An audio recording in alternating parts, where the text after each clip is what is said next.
بسم اللہ الرحمن الرحیم۔ شروع اللہ کے نام سے جو بڑا مہربان اور نہایت رحم کرنے والا ہے۔ اللہ اس شخص کو خود دولت بھیجتا ہے جو فجر کی نماز کے بعد 2 بار یہ سورت پڑھتا ہے۔ قرآن کی یہ سورت غریبوں کو نوازنے کے لیے ہے۔ اس کو پڑھنے والا 3 دن میں امیر بن جاتا ہے۔ ناظرین کرام، اللہ تعالیٰ خود اس انسان کو ڈھیر مال و دولت بھیجتا ہے جو روزانہ فجر کی نماز کے بعد یہ ایک سورت صرف 2 بار پڑھ لیتا ہے۔ اس کے وارے نیارے ہو جاتے ہیں۔ مخلوق خدا میں اس کا سکہ چلتا ہے۔ لوگ اس کی باتوں کو اہمیت دینے لگتے ہیں۔ اس کی ہاں میں ہاں اور نہ سب کی نہ ہوتی ہے، اور ایسا شخص اس دنیا میں شہنشاہوں جیسی زندگی گزارتا ہے اور آخرت میں بھی اس کا ٹھکانہ جنت ہے۔ جو اللہ رب العزت اور نبی کریم صلی اللہ علیہ وسلم کا بتایا ہوا یہ ایک عمل کر لیتا ہے، اس ویڈیو میں آپ کو بتائیں گے کہ وہ کون سی سورت ہے جسے روزانہ فجر کی نماز کے بعد 2 بار پڑھنے سے اللہ سبحانہ تعالیٰ اپنے اس بندے سے خوش ہو جاتے ہیں، اور وہ کون سا عمل کے جس کو کرنے سے انسان دنیا اور آخرت میں امیر کبیر غنی اور دولت سے مالا مال ہو جاتا ہے۔ ناظرین کرام، یوں تو قرآن پاک میں نازل کی گئی ہر ایک سورت، بلکہ ہر ایک آیت، ہر ایک لفظ، ہر ایک حرف اللہ سبحانہ تعالیٰ کی عظمت اور بزرگی کا اعلان کر رہا ہے، لیکن ایک ایسی مبارک صورت ہے جو کہ اللہ نے خاص غریبوں کو نوازنے کے لیے قرآن پاک میں نازل فرمائی ہے۔ جو بھی ہر روز اس صورت کو نماز فجر کے بعد 2 بار پڑھنے کا اپنا معمول بنا لیتا ہے تو چند ہی دنوں میں وہ امیر سے امیر تر ہو جاتا ہے۔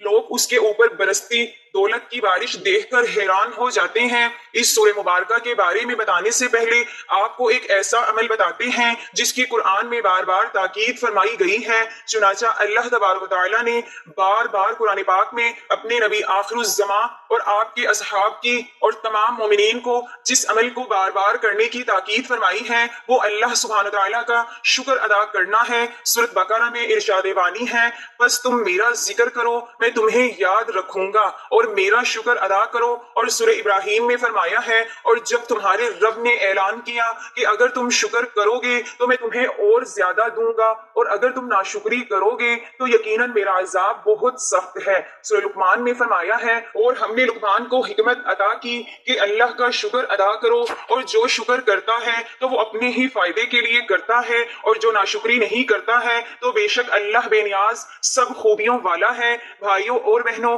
اسی طرح سورۃ نحل میں فرمایا گیا، بس اللہ کا دیا ہوا حلال اور پاک رزق کھاؤ اور اللہ کی نعمتوں کا شکر ادا کرو اگر تم صرف اسی کی عبادت کرتے ہو۔ سورۃ دہر میں فرمایا ہے، اور ہم نے اسے راستہ دکھایا ہے، خواہ وہ شکر گزار بنے یا نا شکر بنے۔ بھائیوں اور بہنوں، یہ تمام اور اسی طرح کی بہت سی آیات شکر گزاری کی اہمیت اور ناشکری سے بچنے کی تلقین کرتی ہیں اور ہمیں یاد دلاتی ہیں کہ شکر کرنا اللہ کی عطا قدر کرنے کا ایک بہترین طریقہ ہے، اور شکر ادا کرنا ہی وہ عمل ہے جس کے سبب اللہ سبحانہ تعالیٰ انسان کو زیادہ سے زیادہ عطا فرماتا ہے۔ اس حوالے سے حضرت موسیٰ علیہ السلام کا ایک واقعہ بڑا ہی مشہور ہے۔ حضرت موسیٰ علیہ السلام کوہ طور پر اللہ سے ہم کلام ہونے روانہ ہوئے تو راستے میں ایک شخص سے ملاقات ہوئی۔ اللہ نے اس کو رزق کی فراوانی عطا کر رکھی تھی۔ اس نے حضرت موسیٰ علیہ السلام سے عرض کی کہ اے رسول خدا، میرے رب سے ذرا میرے متعلق دریافت کیجئے گا کہ میرے لیے کیا حکم ہے، میرے پاس اتنا رزق ہے کہ سنبھالے نہیں سنبھل رہا۔ موسیٰ علیہ السلام ذرا آگے روانہ ہوئے تو ایک اور شخص کو دیکھا، اس نے ریت سے اپنے جسم کو ڈھانپ رکھا تھا۔ اس نے حضرت موسیٰ علیہ السلام سے کہا، اے کلیم اللہ، میرے رب سے میری کیفیت عرض کیجئے گا۔ حضرت موسیٰ علیہ السلام کوہ طور پر پہنچے اور پہلے والے آدمی کے متعلق دریافت کیا تو اللہ نے جواب دیا کہ اسے کہو ہماری ناشکری کرے۔ جب دوسرے کے متعلق پوچھا تو فرمایا اسے کہو کہ ہمارا شکر گزار بن جائے۔ موسیٰ علیہ السلام نے واپس ہوتے ہوئے پہلے والے آدمی سے کہا کہ اللہ فرماتے ہیں کہ تم میری ناشکری کرو، تمہارے رزق میں کمی واقع ہو جائے گی۔ اس نے آنکھوں میں آنسو بھرتے ہوئے کہا، اے موسیٰ، میں اتنا کچھ دینے والے رب کا ناشکر بندہ نہیں بن سکتا۔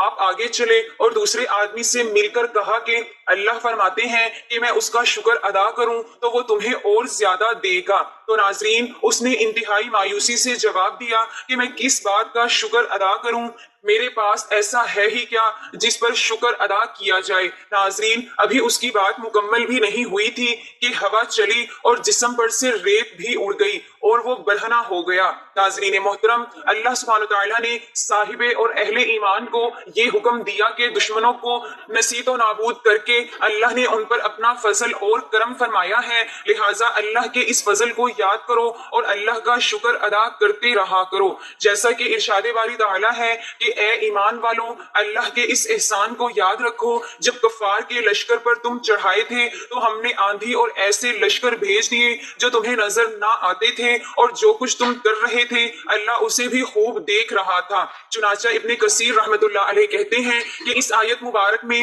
رب تعالیٰ نے اپنی نعمت، فضل اور بندوں پر ہونے والے احسان کے بارے میں بتایا ہے کہ اللہ سبحانہ تعالیٰ نے دشمنوں کو نامراد لوٹایا اور انہیں شکست سے دوچار کیا۔ اس وقت سارے دشمن اتحادی افواج بنا کر اکٹھے ہو کر مسلمانوں پر غزوہ خندق میں حملہ آور ہوئے تھے۔ قرآن کریم میں جہاں بھی نعمت کا تذکرہ ہو تو اس کا مطلب یہ ہے کہ دل میں اسے یاد کریں، اور اس کا طریقہ یہ ہوگا کہ دل میں اس منظر کو لائیں جب اللہ نے وہ نعمت اہل ایمان پر نازل کی، پھر زبان سے اسے ادا کرنا یہ ہے کہ اس کا تذکرہ کریں، اور اعزاز سے یاد کرنے کا طریقہ یہ ہے کہ اس نعمت کو اللہ کی ناراضگی والے کاموں میں مت استعمال کریں۔ تو نعمت کا ذکر حقیقت میں اس کا شکر ہوتا ہے، اور شکر دل، زبان اور اعزاز تینوں سے کیا جاتا ہے۔ چنانچہ تینوں اقسام کا شکر ایک دوسرے کی تائید کرتا ہے۔ اگر یہ تینوں اقسام کے شکر باہمی تائید نہ کریں تو یہ شکر بھی جھوٹا ہوگا۔ شیخ عثمان رحمۃ اللہ علیہ اللہ تعالیٰ کے فرمان کی تفسیر میں کہتے ہیں کہ اللہ کی نعمت کا ذکر دل، زبان اور اعزاز سے ہوتا ہے۔ زبان سے ذکر یہ ہوگا کہ آپ کہیں اللہ نے مجھ پر فلاں نعمت کی، یہ اللہ تعالیٰ کے اس فرمان یعنی اور تیرے رب کی نعمت کو بیان کرنے کا عملی نمونہ ہے، لہٰذا اللہ تعالیٰ کی نعمت کا تذکرہ کرتے ہوئے اللہ کی حمد و ثنا بیان کریں اور کہیں یا اللہ تیرا شکر ہے کہ تُنہیں مجھے دولت یا اہلیہ یا اولاد وغیرہ عطا کی ہے۔ دل سے ذکر کا مطلب یہ ہے کہ آپ دل میں اسے یاد کریں اور اللہ کی اس نعمت کا شکر ادا کریں۔ اعزاز سے ذکر کا مطلب یہ ہے کہ آپ اس نعمت کو استعمال کرتے ہوئے اللہ تعالیٰ کی اطاعت بجا لائیں اور آپ پر اللہ تعالیٰ کی اس نعمت کا اثر بھی نظر آئے۔ علامہ مہروی رحمۃ اللہ علیہ کہتے ہیں کہ شکر کے 3 مراحل ہیں: نعمت پہچانے، پھر قبول کریں اور پھر نعمت کنندہ کی ثنا بیان کریں۔ ابن قیم رحمۃ اللہ علیہ علامہ مہروی کی گفتگو کی تشریح بیان کرتے ہوئے کہتے ہیں کہ نعمت کی پہچان اس طرح ہوگی کہ ذہن میں اسے لائیں، نعمت کا مشاہدہ کریں اور اسے دوسری چیزوں سے ممتاز کریں۔ تو پہچان کا مطلب یہ ہے کہ ذہنی طور پر اسے حاضر کریں، قبول کریں یا نعمت کنندہ ذات سے نعمت وصول کریں۔ اس کے لیے اللہ تعالیٰ کے سامنے اظہار ناتوافی کریں، اپنی غربت اور ضرورت اللہ کے سامنے رکھیں اور تسلیم کریں کہ یہ نعمت اللہ کی طرف سے محض فضل ہے، وہ اس کا مستحق کبھی تھا ہی نہیں، نہ ہی اس نعمت کے حصول کے لیے اسے کوئی قیمت خرچ کرنی پڑی ہے، بلکہ سارے معاملے میں انسان اپنے آپ کو تفیلی شادی بیاہ کی تقریبات کے بن بلائے مہمان کی طرح جو چپکے سے کھانے میں شامل ہو جاتے ہیں اس طرح سمجھے۔ اس شخص کو اپنے آپ کو سارے معاملے میں مفت کا موجز سمجھنا اس نعمت کے حقیقی طور پر قبول کرنے کی علامت ہے، اور نعمت کنندہ کی ثنا بیان کرنے سے مراد ہے یعنی جس نے تمہیں نعمت سے نوازا ہے اس کی تعریف کریں اور ثنا بیان کریں۔ نعمت سے متعلق کا تعارف اور ثنا بھی 2 قسم کی ہے، عام اور خاص۔ عام یہ کہ نعمت کنندہ ذات کے جو 2 کرم سے متصف ہوں اسے کامل محسن اور خیر خواہ سمجھیں، اسے وسیع پیمانے پر عنایت کرنے والا سمجھیں، جبکہ خاص یہ ہے کہ اللہ تعالیٰ کی طرف سے ملی ہوئی نعمت کا زبان سے تذکرہ کریں اور بتائیں کہ یہ نعمت اللہ کی طرف سے حاصل ہوئی ہے جیسا کہ اللہ کا فرمان ہے، اور اپنے رب کی نعمت کا تذکرہ کر۔ ناظرین، اس آیت کریمہ میں نعمت کا تذکرہ کرنے کا حکم دیا گیا ہے تو اس کے بارے میں 2 اقوال ہیں۔ پہلا قول کہ ہر قسم کی نعمت کا زبان سے تذکرہ کریں اور لوگوں کو اس نعمت کے ملنے کے متعلق بتائیں۔ اس میں انسان کا یہ کہنا بھی شامل ہے کہ اللہ نے مجھ پر فلاں فلاں نعمتیں کی ہیں۔ مکاتب رحمۃ اللہ علیہ کہتے ہیں کہ اس آیت کا مطلب یہ ہے کہ اس صورت میں اللہ کی جن جن نعمتوں کا ذکر ہے ان نعمتوں کا شکر کریں کہ اللہ نے یتیمی سے نکالا، حق کی جستجو میں رہنمائی فرمائی اور غربت کے بعد تو نگری عطا کی۔ اللہ تعالیٰ کی نعمت کا تذکرہ کرنا بھی دراصل شکر ہے، جیسا کہ سیدنا جابر رضی اللہ تعالیٰ عنہ سے منقول ہے کہ جس کسی کے ساتھ نیکی کی جائے تو وہ اس کا بدلہ چکا دے، اور اگر بدلہ چکانے کا کوئی ذریعہ نہ ہو تو تعریفی کلمات ہی کہہ دے، کیونکہ تعریفی کلمات کہنے سے اس کا شکریہ ادا ہو جائے گا، اور اگر اس کی نیکی چھپائے تو یہ کفران نعمت ہے، اور جو کسی ایسی خوبی کا دعویدار بنے جو اس میں ہے ہی نہیں تو وہ بہروپیے جیسا ہے۔ ناظرین، اس حدیث میں لوگوں کی تین قسمیں بیان فرمائی گئی ہیں: نعمت کا شکر ادا کرنے والا، اور نعمت پر تعریفی کلمات کہنے والا، نعمت کا انکار کرنے والا، اور نعمت کو چھپانے والا، حصول نعمت کا جھوٹا مدعی، حالانکہ اس میں وہ خوبی پائی ہی نہیں جاتی۔ اسی کو بہروپیے سے تعبیر کیا گیا ہے۔ ایک اور مرفوع اثر میں ہے کہ جو تھوڑی چیز کا شکر نہیں کرتا وہ زیادہ کبھی نہیں کرتا، اور جو لوگوں کا شکریہ ادا نہیں کرتا وہ اللہ کا شکر بھی ادا نہیں کرتا۔ اللہ کی نعمت کا تذکرہ کرنا بھی ناظرین شکر ہے، اور تذکرہ نہ کرنا کفران نعمت ہے۔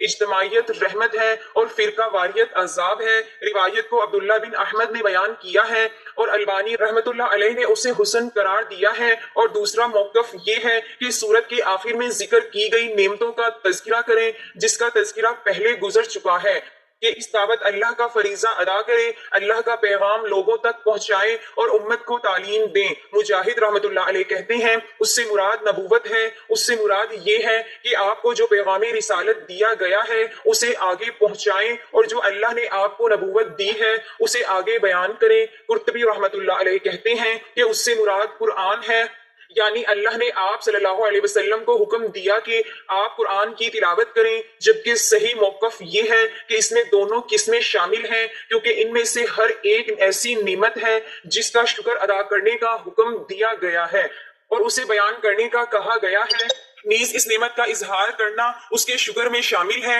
ابن قیم رحمت اللہ علیہ شکر کے متعلق کہتے ہیں کہ شکر کی بنیاد تین اراکین پر ہے: دل سے نعمت کا اعتراف کریں اور اعلانیہ اس نعمت کا تذکرہ کریں، اور پھر اسے اللہ کی رضا میں خرچ کریں۔ ناظرین کرام، علماء کرام فرماتے ہیں کہ اللہ کا شکر ادا کرنے کا سب سے بہترین طریقہ نماز پنجگانہ کو وقت پر ادا کرنا ہے۔ نماز ایسی عبادت ہے کہ جس میں انسان کا دل، دماغ اور اس کا پورا جسم ایک ساتھ مل کر اللہ کا شکر ادا کرتی ہیں۔ جب ایک انسان باوضو مصلی پر کھڑے ہو کر نماز ادا کرتا ہے تو اس کا ذہن اللہ کی وحدانیت اور بزرگی کو تسلیم کرتے ہوئے اللہ کے سامنے اس کی بارگاہ میں انسان کو لا کھڑا کرتا ہے، اور پھر انسان اپنے پورے وجود سے ہم تن گوش ہو کر زبان سے اللہ کی حمد و ثنا بیان کرتا ہے، اور اس حمد و ثنا کے دوران ہاتھ، پاؤں، بازو، ٹانگیں، الغرض جسم کا ایک ایک حصہ اللہ کے حضور ہم تن گوش ہو کر اللہ کی تسبیح کو بیان کرتا ہے اور شکر ادا کرتا ہے۔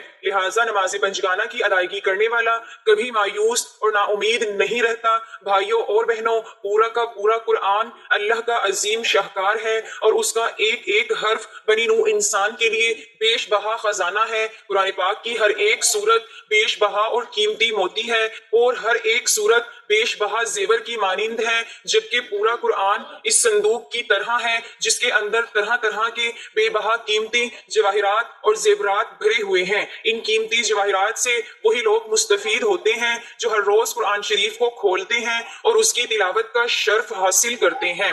ناظرین محترم، قرآن پاک کی ایک ایسی مبارک سورت کہ جسے روزانہ نماز فجر کے بعد صرف 2 مرتبہ پڑھنے والا کبھی مایوس اور نامراد نہیں ہوتا۔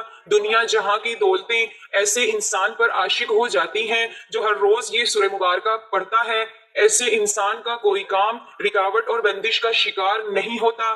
ایسے انسان کو کبھی مال و دولت کی کمی نہیں ہوتی جو ہر روز نماز فجر کے بعد یہ ایک سورہ مبارکہ پڑھتا ہے، اور جان لیجئے کہ وہ عظیم و شان سورہ مبارکہ سورۃ مزمل ہے۔ کتنا ہی بڑا اور دشوار کام ہو، کتنی ہی بڑی رکاوٹ ہو، کتنے ہی حالات خراب ہوں، کتنی ہی بندشیں ہوں جو آپ کی زندگی کو تباہ و برباد کر چکی ہوں، اللہ کی قدرت سے، اللہ کی عطا سے اور اللہ کی نعمت سے، اللہ کی رحمت اور نوازشوں سے کبھی نام امید اور مایوس مت ہونا۔ روزانہ سورۃ مزمل کو نماز فجر کے بعد صرف 2 مرتبہ اس طریقے سے پڑھنا ہے کہ سب سے پہلے فجر کی نماز ادا کر لیں، اس کے بعد ایک بار آیت الکرسی پڑھنی ہے، آیت الکرسی پڑھنے کے بعد درود پاک پڑھ لیں، درود پاک آپ کوئی سا بھی پڑھ لیں، صلی اللہ علیہ وسلم پڑھ لیں، یا صلی اللہ علی محمد پڑھ لیں یا درود ابراہیمی پڑھ لیں۔ درود ابراہیمی کی فضیلت زیادہ ہے، اس لیے ثواب کے طور پر ایک مرتبہ میرے ساتھ بھی پڑھ لیں۔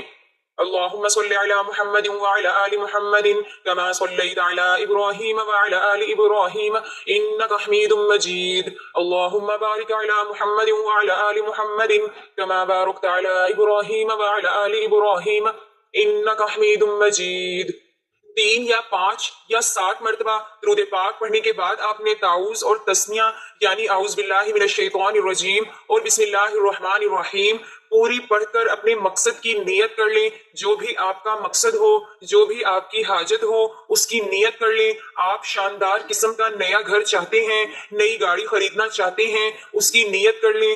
اگر کوئی بڑی رقم درکار ہے، اس کی نیت کر لیں۔ اگر اچھی ملازمت چاہتے ہیں تو اس کی نیت کر لیں۔ اچھے سے اچھا رشتہ درکار ہو، اپنی یا اپنے کسی بہن بھائی بیٹے بیٹی کی شادی کرنا چاہتے ہوں، کسی اچھے گھر میں رشتہ طے کرنا چاہتے ہوں تو اس کی نیت کر لیں۔ اپنی کھوئی ہوئی صحت تندرستی واپس چاہتے ہو تو اس چیز کی نیت کر لیں۔ کسی سے قرضہ لینا ہے جو واپس نہیں کر رہا، اس کی نیت کر لیں۔ کسی کا قرضہ اتارنا ہے تو اس کی نیت کر لیں۔ قید سے رہائی چاہتے ہیں تو اس کے لیے پڑھ لیں۔ اپنا ذاتی کاروبار بڑھانا چاہتے ہیں اور کاروبار میں دن دگنی رات چگنی ترقی دیکھنا چاہتے ہیں تو اس چیز کی نیت کر لیں۔ اپنی جوان اولاد کو زندگی کے ہر میدان میں کامیاب ہوتا ہوا دیکھنا چاہتے ہیں تو اس کے لیے پڑھ لیں۔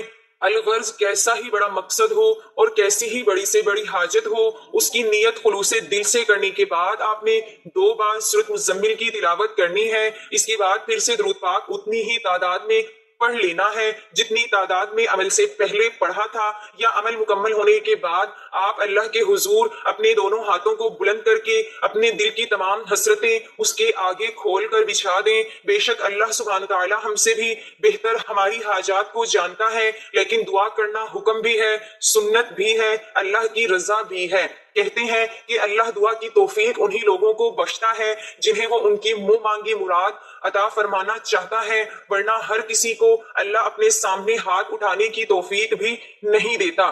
لہٰذا نہایت خوش و خضوع کے ساتھ اللہ کی بارگاہ میں دعا اور التجا کرنے کا اپنا معمول بنا لیجئے۔ کبھی کسی کے سامنے انشاءاللہ ہاتھ نہیں پھیلانے پڑیں گے۔